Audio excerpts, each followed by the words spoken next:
How you doing? Big game today. You know why? Because this is milestone game. Game 10. Game 10 of the ABCDs of Sports podcast. Yeah, yes, I'm your team captain, Smeetanon, but this is game 10. Oh my gosh, we're no longer ever going to be in the single digits. We're always going to be at least double digits, hopefully one day triple digits. But there's no turning back from that. So, super excited about that. By the way, this is the week of December 2nd. Want to first say that I hope you all had a great Thanksgiving and always thankful for all of you for all your love and support. I really appreciate it. Can't do any of it or any of this without you. And then, of course, as always, thank you for spending great quality time with me. Now, let's start with our pregame huddle. First, as I've said before, but we'll say it again, the podcast is available on most platforms, if not all of them. To name a few: iHeartRadio, YouTube, Apple Podcast, Spotify Podcast, and Amazon Prime. Next, how's my fantasy football life going on?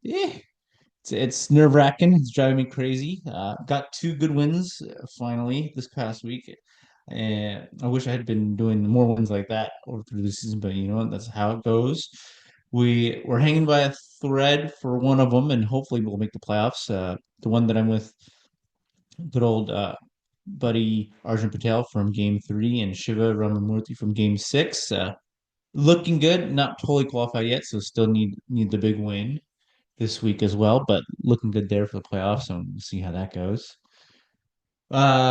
This weekend got Hall. My eldest, he's got a soccer tournament called the Coronado Holiday Cup.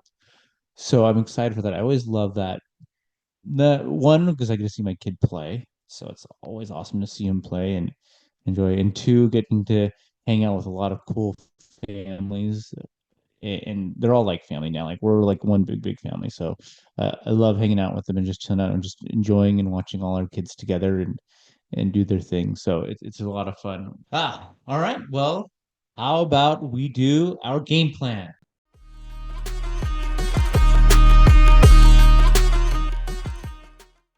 All right.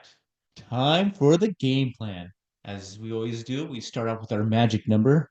As expected, number 10. The magical number 10. First off, the number 10 when it comes to soccer is a magical number. It's given to usually your best player, usually your playmaker, your maestro, the one who is creative and sets up teammates for goals and usually is the most impactful of the game. And there's no one else that it deserves it better and who made that number famous than none other than Mr. Pele. I mean, what is there to say about Pele? I mean, that you can do hours and hours and hours about how great this guy was and how he literally put soccer on the map in terms of the world sport and making it the world sport. He's the one who coined the phrase the beautiful game. Him and his teammates in Brazil, they're the ones who created the beautiful game, that beautiful passing that everybody just loves and turned it into an art. He's the only player ever to get three World Cup wins. He got his first World Cup win in 1958 at the age of 17. He has scored 1,281 goals in 1,363 career games. He invented the bicycle kick. Um, in this is how amazing he was. In 1969, Nigeria was in the middle of civil war, but they had a 40-hour ceasefire so that they can watch him play. I mean, if that does not embody the power of sports and the power of an athlete, I don't know what else does. I mean, that's epitomizes it to the T that this man stopped war so that people can watch him play. That's how incredible he was. Yeah. Another fun thing is in 1970, he was deemed the most famous person in the world, more than the Pope. I mean, that's how great it was. And he did so much to grow the game globally, including this country. We talked about in Game 8 how he was in the movie called Escape to Victory. Um, it can't go on. So any soccer historian and any soccer player who appreciates soccer history knows that you could never write that story or that book without a huge chunk of belonging to Pele. So number 10 to Mr. Pele. All right. Our game of the week is going to be this Saturday, December 7th. It is the MLS Cup Championship. The LA Galaxy, the prominent team in MLS, the league leaders in terms of championships with 5 championships, makes their long-awaited return to the championship game. It's been 10 years since they've been there. Well, they're going for their sixth title. Standing in their way is the pesky New York Red Bulls. Uh, One of our original teams. They were originally the New York Metro Stars, but changed their name to New York Red Bulls after, yes, the Red Bull Energy Drink Company bought them. Um, but the New York Red Bulls have never ever won a championship, so they're seeing their first one. It should be a really good game. Two really really good teams. Also, the New York Red Bulls are the first ever seventh seed to make the MLS Cup Finals in the MLS Cup playoffs. So pretty cool accomplishment for that, right?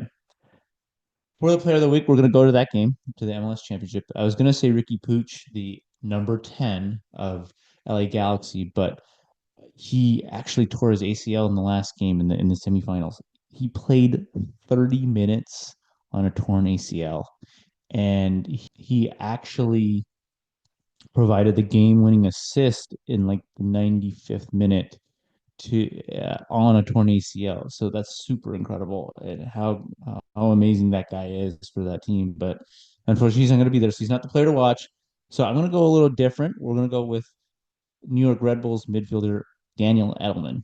Now he doesn't wear number 10. He actually wears number 75. I have no idea why he wears the well. He probably wears it because of seniority because he's only 21.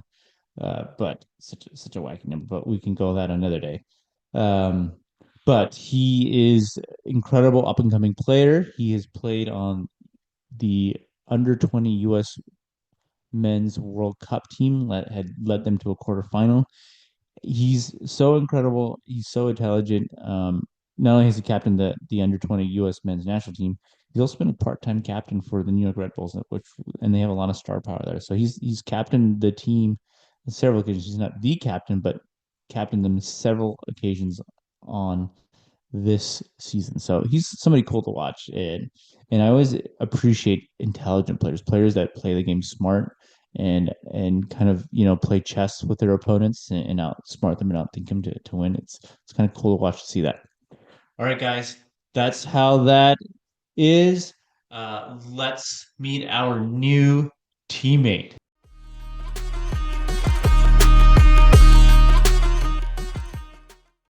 Hey, team! All right, it's time to meet our new teammate. Probably one of the most creative people that I know of, and hence gets the distinction of number 10. That's my sister, Supreeta. Hi, Cece. Hi guys. Thanks for having me How on are you here. doing? I'm great. I am super excited to be a part of this. Thank you for coming on and joining me. Yeah, I mean, it's super awesome that you created this, and I think it's a great opportunity for all the ABCDs to come on. And whether you're a sports fan or not, I think there's amazing content. So super cool. Soupy, as I like to call her. In terms of sports stuff, we've had a lot of fun sports adventures together. She helped me, actually, she instigated my first ever Lakers game and watching LeBron in person, which was super awesome. And it was a totally fun, spontaneous spur of the moment. We were going up for a meeting of mine, and then subsequently after the meeting, like my whole family was going to go up for a quick weekend getaway, but she decided to come up early because she wanted to hang out with me, and we went to a Lakers game just like that. It was so awesome. Yeah, that's so fun. That was fun. And she's practically, no, not practically, every World Cup that I've gone to, she's gone to as well. Um, so we've enjoyed that together. And she's done one thing at a World Cup that I've always wanted to do and will always be jealous of until I do it. But we'll probably get to that a little bit later. But that's something she's experienced Oh, that I okay. do it that way. So Okay. so let's get into it, Soup. All righty. What is your favorite sport? So that's a great question. So what I don't know if you're talking about playing versus watching. Anything. Anything, okay. So I think I've always loved watching soccer in particular. That goes back to our World Cup days, especially even watching, the Women's World Cup recently with you guys. I think that, the fans, countries like uniting and the energy, it's just so amazing. I also loved watching like football, like NFL back in our days. I think that was always fun seeing what's on there. But I definitely think soccer off the bat. It's just such a strategic, uh, awesome sport. It's really fun. Well, yeah, you know, the watching soccer, I'm sure I know where you get that from a little bit. But it sounded like you're going to give us something different in terms of participating. So, what sport do you like to participate in?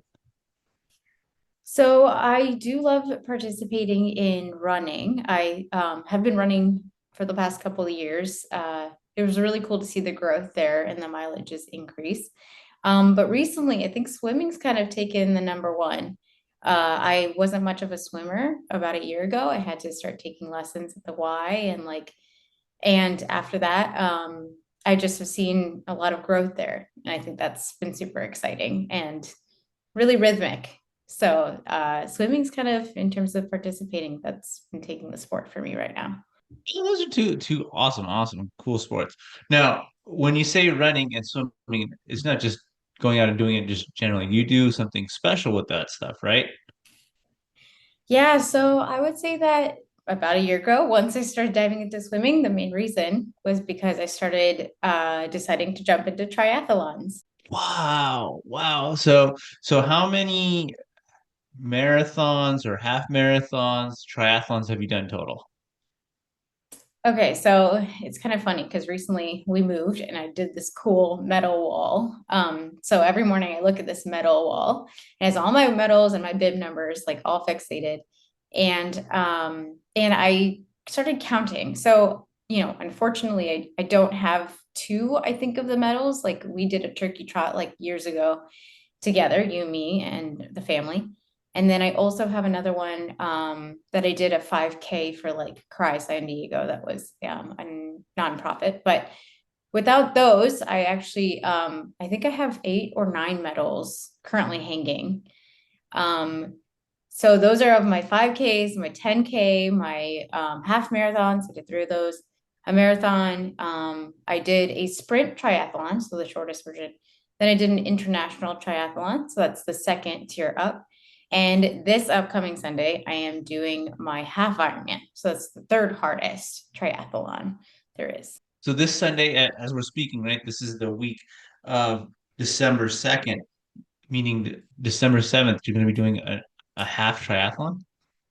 Yeah, yeah, like a half Ironman. Yeah, which is so Half Ironman is the Ironman. Wow. hardest, and a half Ironman. Yeah. So, yeah. So for our casual fans, go ahead and let us know what's the distance for these half So Ironmans? yeah, so for the half Ironman that I'm doing this weekend, so the swim is a 1.2 mile swim, so it's also 2,000 yards if you're a swimmer, Then at bike, it's a 56-mile bike. Right after that, you'll get a short transition window and then you go right into the bike. And then after that 56 miles, you go into a half marathon distance, which is 13.1. And you're doing all of this continuously. Oh my God, crazy. That's so incredible. And you've done so at least we could safe to say you've done 10 endurance type of challenges like that. Some or Yes. similar, at least 10 endurance challenges. Wow. That in your life. And how many years have you been doing that? Honestly, not that long. I think this was something I sort of picked up after COVID. I signed up for my first half marathon and I just, you kind of get addicted to it. You start one and then you're like, all right, let me see if I could do another. And then you just keep challenging yourself. And then you're like, okay, let me see if I can do a marathon. And then you're like, well, I can do a marathon, like maybe I could do a triathlon. Um, and it's really amazing what our bodies can do. So what made you get started in all this?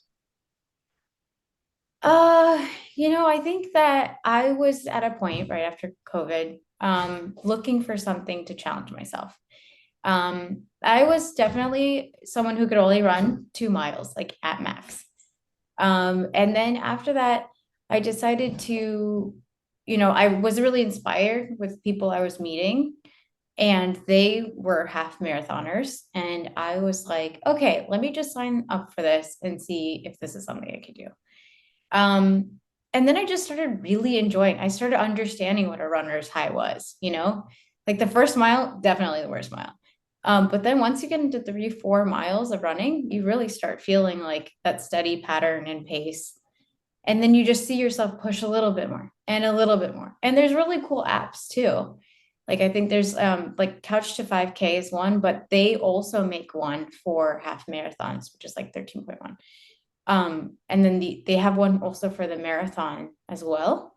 So if you follow these apps that have regimens to have you progress, it's like really easy actually to see yourself push and get the distance in. Wow. And um, you were saying that most of this stuff is usually you being solo, but you had met other people about it. So did you get seeing them and then you doing this help connect with them and connect with other people? Has that helped that aspect? Yeah, I mean, I would definitely say my triathlon journey started with my fiance. So he had the determination with his brother to do a half Ironman back in Mexico about 2 or 3 years ago, and I went. I saw them. Um, Unfortunately, he didn't make it that time, but then he decided to challenge himself again in Oceanside, California, so close to us, and that is how I jumped in. He needed a partner to do it with and to train with. And I was that person. So I got started. Unfortunately, I did not make it in April. But it only makes you tougher and stronger, right? That's how I started doing other triathlons, to get myself to try harder. And then he actually completed his full Ironman in October. And then I am now trying to do my half Ironman again. So yeah, it's really been cool to see, different people who you get connected with. And also, right, like together, you and me are working on the training for your 10K. So we're connecting like that We're not too. getting anywhere close. I mean, 10 get my 10K is nothing like what anything that you've done or you're going to do or have done. But yeah, I appreciate you always coaching for that. It means that yeah, it's been awesome having you as a partner for that. You're a good coach there. Um, so with that, I mean, has sports in any way helped you navigate between like American and Indian culture? So that's a good question. I think honestly, if I look back at our ancestors or a lot of our extended families or the way we were brought up, I definitely think that health wise and exercise wise, that wasn't quite as much a priority. I think that, people probably like, walked a lot. I think walking was definitely something we prioritized in our culture. But I hadn't really grown around people who were half marathoners or marathoners or even had done triathlons. So it really feels good being able to, connect that, what our cultural brought, trying to like, move past some of our genetics and try to, you know, push through and be more. And that's been kind of cool. I always think about that. I always think about, I'm like, how many people in our family has done this? And I really wish more of our family members did challenge themselves. I think our family, like you, me, like, our mom, our brother, sister-in-law, like I think our family definitely has been like pushing through some half marathons and 10Ks and more. And I think that's really cool. Yeah, I mean, it's there's nothing like it because it really something like that focus. causes you to focus not on just that part, but like every aspect of your life, and and really, helps you take care of yourself. One, two, can put you in a good, you know, drive you kind of like any type of you in a team sport, right? Like your goal is a little bit longer distance and takes a longer time and thinking about it sometimes, but in terms of preparation. But it's the same type of mentality, right? I have a goal, I want to achieve it, and I got to work hard for it. And what are the steps that take to do that and taking care of yourself? And then the accomplishment part is always incredible. But even the journey of it and I doing it that thousand way and all percent this agree. stuff to that way. The journey Yeah. is, Yeah.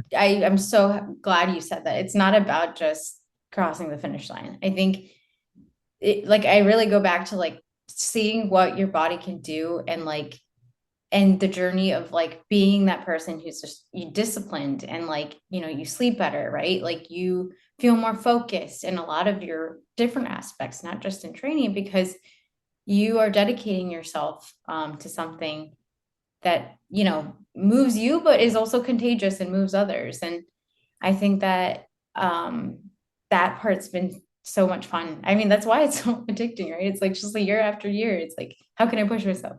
Okay, what can I do? And then just seeing the support too with all your family and friends, it's just like um it's a lifestyle. Has any of these competitions ever helped you get through a tough time?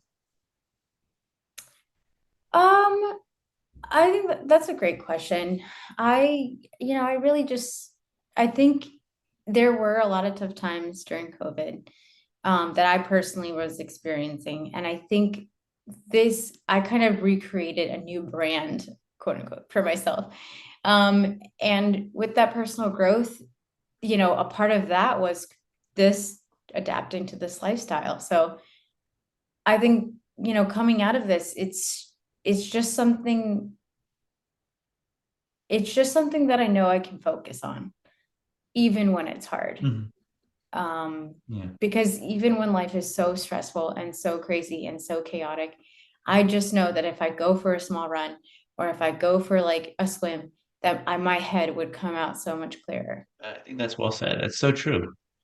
It's so true with any type of like that physical activity. That's pretty awesome to see and hear.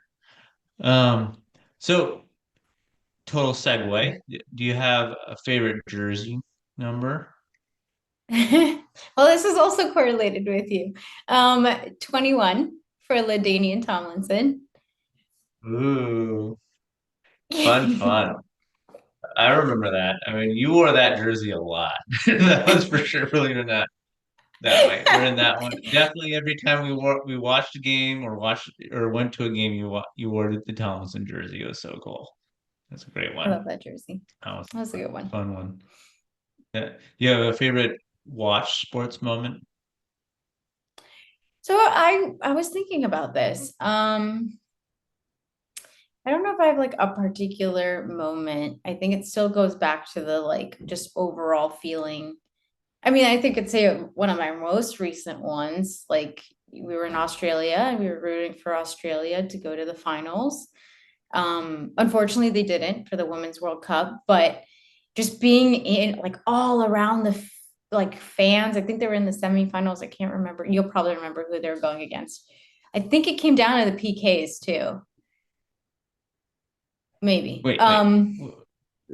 You're talking about no, look, if I recall, you and your fiance Mike went to the World Cup final in Sydney, Spain versus England, right? And you were one of that 75,784 people there. That's strong. For the Women's World Cup. Yes, at the Yeah, Women's World Cup final in in Sydney. Yeah, 2023, right? that was pretty cool. Mhm. I wasn't I mean, particularly what talking about that moment, but yeah, that was that was pretty awesome. how could you forget you gone to the World Cup final? I mean, no, like, gosh, that's one of the things I want to do in my life. It's on my bucket list to go to a World Cup final, and you went to one, and electric, right? Where women's sports is up and coming, the whole world is Yeah. watching, and it broke records in terms of attendance for a women's World Cup. And you were part of that crazy contingent that sat there and watched a pretty intense final between Spain and England, where Spain won 1-0. Yeah, and Spain were the underdogs. I remember being there, and there's just there's England fans everywhere. But I was a Spain fan.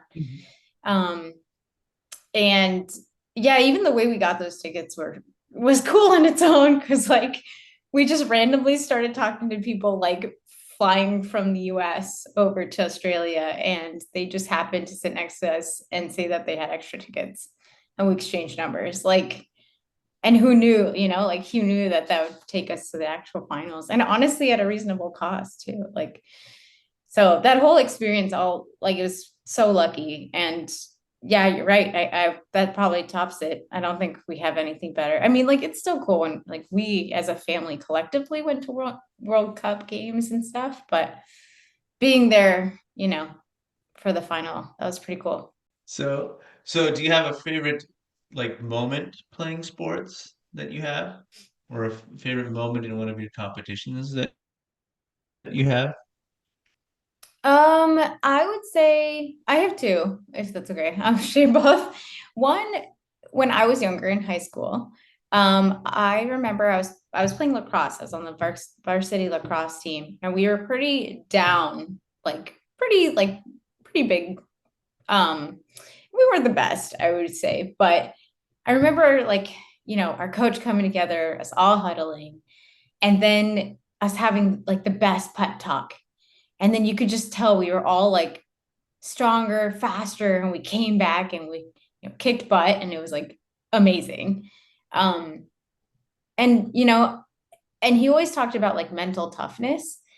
And I think that's something in sports that, like, yes, we all think like, it's your physical body capabilities, but it really is like your mental toughness and being able to get through.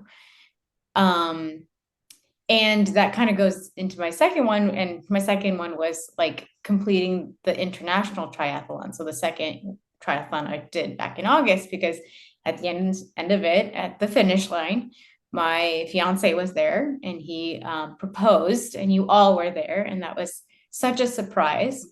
But lo and behold, I think I may or may not have had COVID during that time.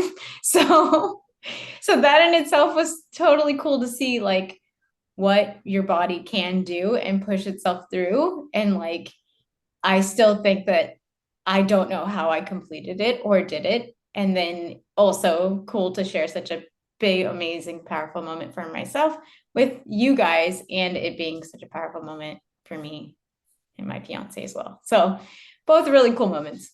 Yeah, yeah, no, that proposal was pretty awesome. He had like the whole crew of the race like ready and set for him and set up and sent there, and he was all dressed up in nice tux and everything. It was pretty nice to see that way.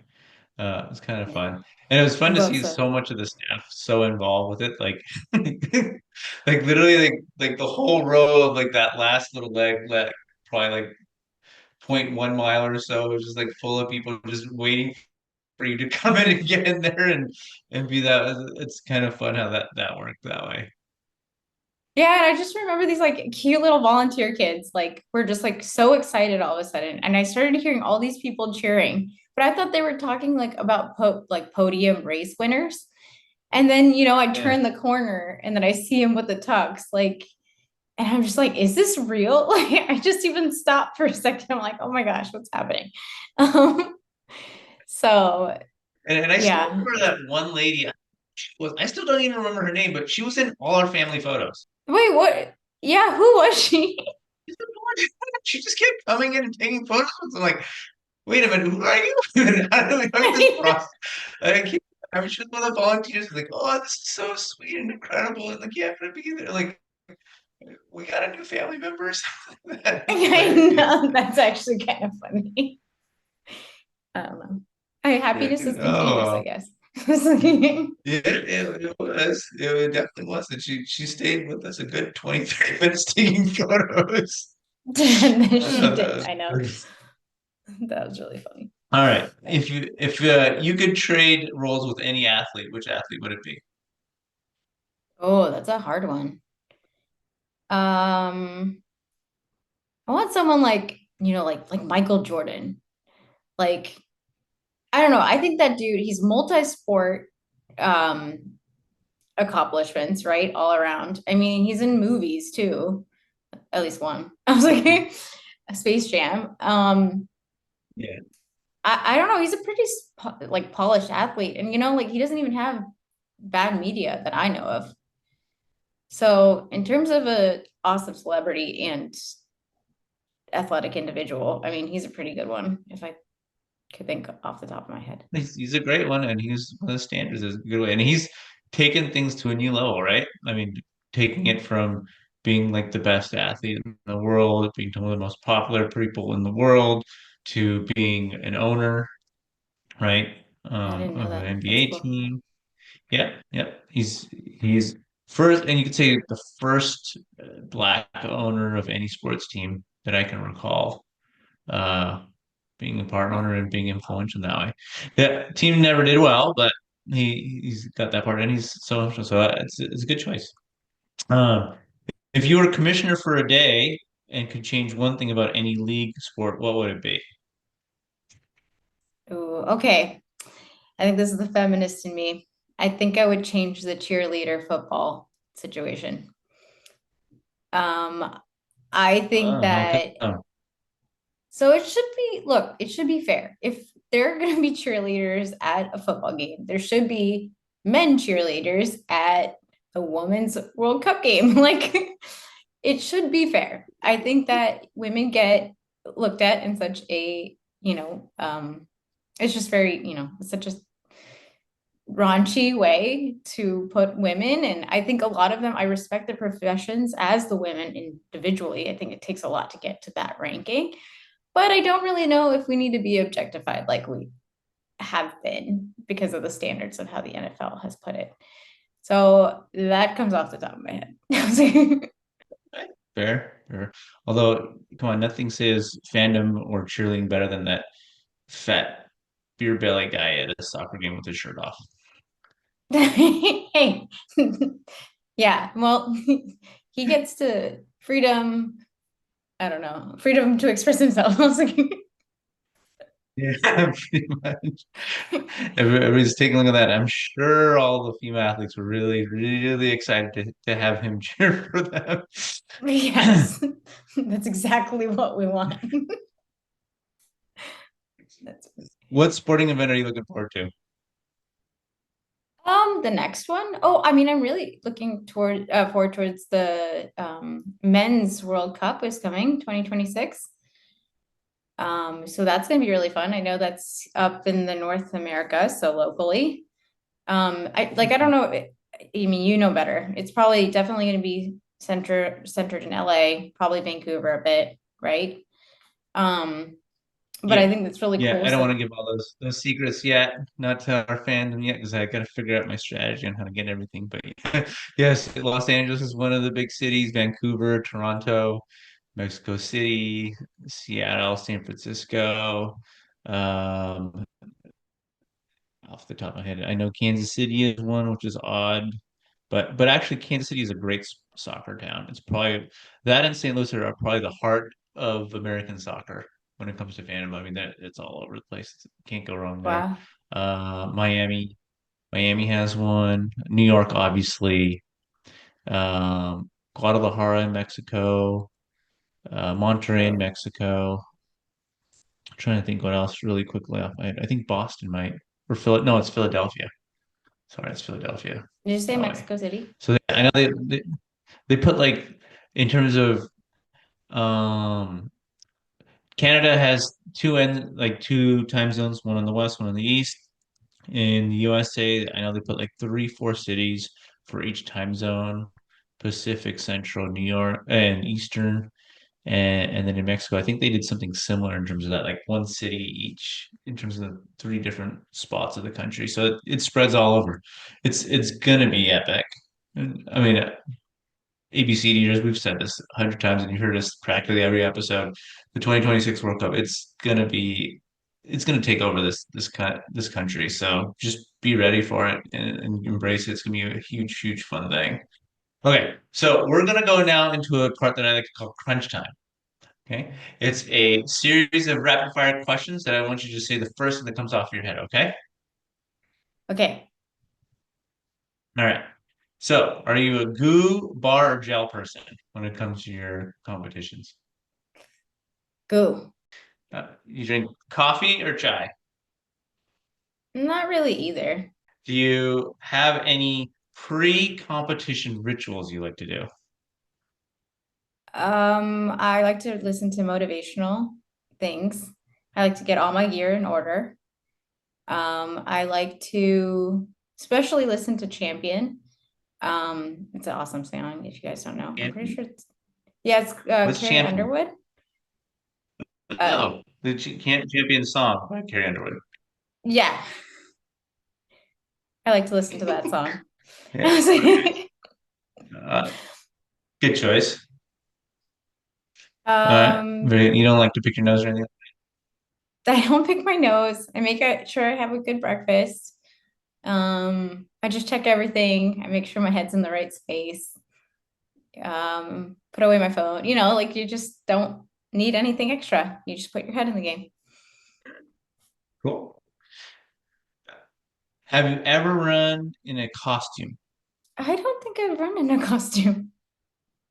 Dang, we gotta change that. Let's Okay. do that. So, Mike, that brings up my follow-up. If you were to wear one, what would it be? Okay, I see a lot of people with the tutus, and I think that would be cute and fun. There are also people I've watched videos who've done like half Ironman and like a banana costume. I don't think I would do the banana though. Half Ironman in a banana costume. How do you guys swim in that? Yeah, I have no idea how they did it. But they did. That's I'll hilarious. send it to you. But That's yeah, crazy. tutu costume. Maybe the Power Rangers, that would be really fun. Yeah, Power Rangers would be fun. Yeah, Yeah, that way. I like That's that a good idea. choice. Yeah, that way. All right. Are you suit dress person or are you a lenga person? Oh, it depends on the event. If I could wear whatever I wanted, I might actually go with the lenga. How come?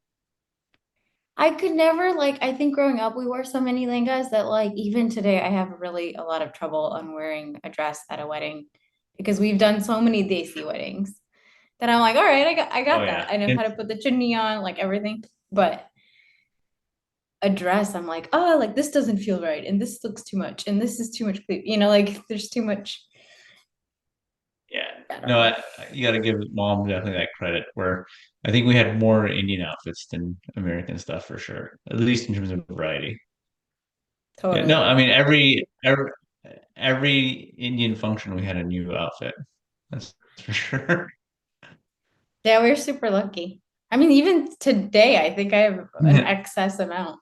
I was like, No, no doubts. There's tons of my closet I'm still shifting through. All right, Taylor Swift or Diljit Dosanjh? oh, I think I'll say Diljit. Diljit, yeah, you gotta go with Diljit that way. He's the goat. All right, what's your favorite post-run meal or post-competition meal? Oh, if you ask anyone, I will always say I want boba.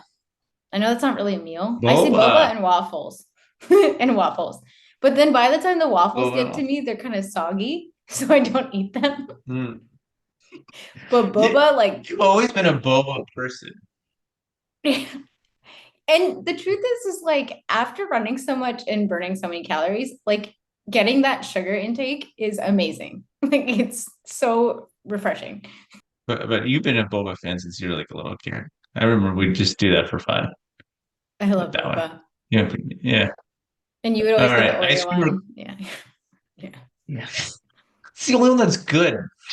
Yeah. This is weird. Yeah. All right. Ice cream or Kulfi? Oh, I think I'm gonna say ice cream. Depends on the type of ice cream, but Nah. Statue of Liberty or Taj Mahal? oh, I mean, I just haven't been to Taj Mahal, so I want to go. So that's why I picked Taj Mahal. Actually, you have, But but you were too little. You were I was too little. It's always when I'm too little. Do you have any you were pictures? like two. You can ask mom. She probably has it. I know. I know we need to like back Okay. up all our home videos. But Yeah. like, When I was 91 to 90. No, wait. No, maybe have not. well, maybe No, one I have day. not. Yeah, one. Yeah. Christmas or Diwali? Oh, that's a hard one too. Okay, I'm gonna say Christmas. I think we do way more things in Christmas. Christmas. Yeah, we make it a big deal. We make Christmas a really, really big deal. Yeah, Diwali. yeah. We have lots All of levels right. of Christmas. I was like, yeah. All right. DDLJ or Titanic? Oh, DDLJ in a Yeah. heartbeat. Come on. You can't beat that one. I know you're my Bollywood queen. 1000%. Yeah, yeah. Hip hop or Bhangra? Oh, can you put those two together?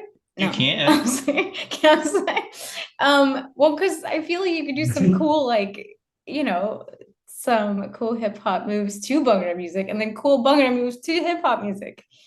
Um, I mean, I think I would really pick Bhangra at first, but I think they both just resonate together so well. Yeah, yeah. I got you. I mean, now they've blended it up so much, it's incredible. That's true. All right, my lovely sis. Thank you so much. This was a lot of fun. It's always fun with you. It is always fun. I had an absolute best, and this was really fun. Thank you so much for having me on the show. Thanks for coming on. I'll see you later this weekend. All right, we'll hang out and do stuff. Got to keep things going. So, and then good luck with your run. Or sorry, your half Ironman. I know there's so many different terminologies. It's like, but thank you. I'm excited. I'm gonna do it the best I can. And that's, and I'm ready. See what happens. You're gonna rock it like you always do. I know that. Thank you, big bro. All righty, ABCDers, that's it for game 10. Thank you so much as always. Appreciate it. We will catch you next time. Good game, good sportsmanship, and lots of love as always. Bye.